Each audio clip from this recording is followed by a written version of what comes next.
Tampok sa selebrasyon ng Nutrition Month sa Benguet ang iba't ibang prutas at highland vegetables. Sundan sa Ratsyada Balita.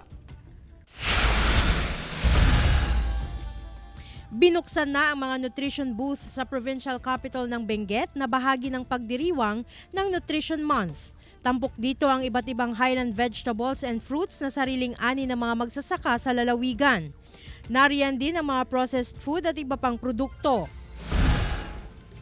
Nagsagawa naman ang DTI Ilocos Sur sa ilalim ng Comprehensive Agrarian Reform Program ng seminar sa digital marketing. Mga miyembro ng iba't ibang kooperatiba sa lalawigan ang lumahok dito.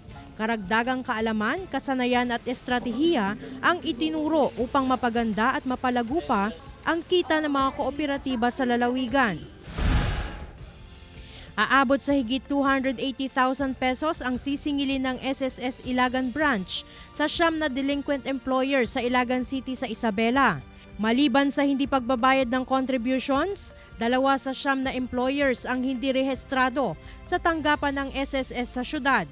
Bahagi ito ng kampanya ng SSS ukol sa race campaign o Run After Contribution Evaders. Bawat yung lapse kasi nila ng pagbabayad po may karapatan din po kasi yan na yung mga miyembro po nila ay hindi makakapag-avail ng mga benefits po ng SSS. Glam Calicdan, Dizon, One North Central Luzon.